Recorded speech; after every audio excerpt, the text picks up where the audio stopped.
A transformer model that generates coherent text in a local notebook is a research artifact. When you deploy that same model onto production hardware to serve millions of users, the physics of the system change. When serving clusters fail under the weight of concurrent user requests, they rarely run out of arithmetic compute power. The processors are fine. The system halts because it exhausts its physical memory footprint. The key value cache, or KV cache, is a structural requirement of causal self-attention. It is the per-request store of the vectors produced by every attention layer for every token processed so far. To prevent GPUs from crashing under load, we must derive exactly why this cache exists from first mathematical principles and trace its impact down to the physical silicon. This derivation is the dividing line between running a tutorial script and engineering. Decoder-only architectures split each layer into the feed-forward network, normalization, and multi-head attention. Feed-forward and normalization paths are strictly point-wise operations. They process only the current token, never looking back. Attention is the singular place mixing information across previous token positions. Generative models are bound by the constraint of causality. At step t, the model can only attend to previous tokens 1 through t. The future tokens do not yet exist, so the model must continuously reference the history it has already built. Because attention is the only operation with historical dependency, it is the primary driver of the memory bottleneck and the only place where a cache must exist. We can see the necessity of this cache by attempting to run the model without one. A naive approach to generation would be to feed the entire sequence of tokens through the network again on every step, recalculating the full forward pass just to predict one new token. To generate attention scores, the model applies 3 learned linear projections to the input tokens, creating the query, key, and value matrices. This grid reveals the cost of recalculating those matrices for every token on every step. The volume of redundant math follows an OT squared curve as the sequence grows. The input embeddings and projection weights for the past tokens are deterministic. The outputs for the beginning of the sentence have not changed since the last step. The only new information entering the layer is the hidden state of the single token currently being generated. Computing OT squared math for a linear sequence exhausts GPU cycles on work already performed. Caching allows the system to memorize past states and avoid this redundant compute load.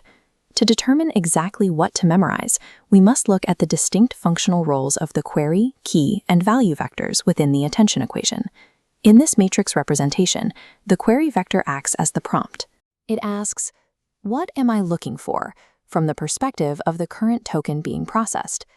The key vector is the advertisement. For every historical token, the key identifies what that token offers. The dot product of the query and the key scores how relevant each cast token is to the current one. The value vector is the information payload. Once the relevance is scored, the model aggregates these values to form the final output for the step. The query represents the current step. It indexes a single row and is then discarded, but past keys and values act as the columns. They must remain in place to be referenced by every future step. This mathematical asymmetry, throwing away Q while hoarding K and V, transforms the attention mechanism into a linear, append-only memory problem. This logic dictates the literal implementation of the model in code. This is a Python implementation for a KV cache class. The append operation uses torch.cat to join new token vectors with existing history. The cache is laid out as batch, heads, sequence length, and head dimension. Concatenation occurs strictly on the sequence axis, dim2. By concatenating on the sequence axis, each head's key and value vectors remain contiguous in memory. This ensures the system avoids costly strided memory scatters every time a token is added. This layout is rigid. If rotary positional embeddings are applied to keys after reading them from this cache, rather than before writing them, the vector is double rotated. The model will produce fluent but subtly incorrect results. Because the system is so sensitive to memory layout and order of operations, high-throughput serving requires absolute memory discipline. That discipline extends all the way down to how the hardware executes the generation step.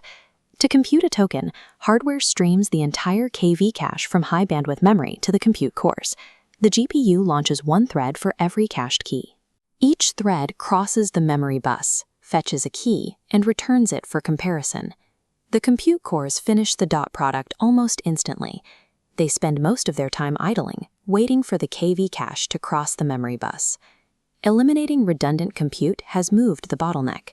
Generation is now limited by the physical speed data can move from memory to the processor. The logic of inference is a sequence of trade-offs.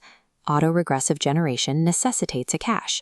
The roles of attention dictate that we only store K and V, and the size of that store eventually chokes the hardware.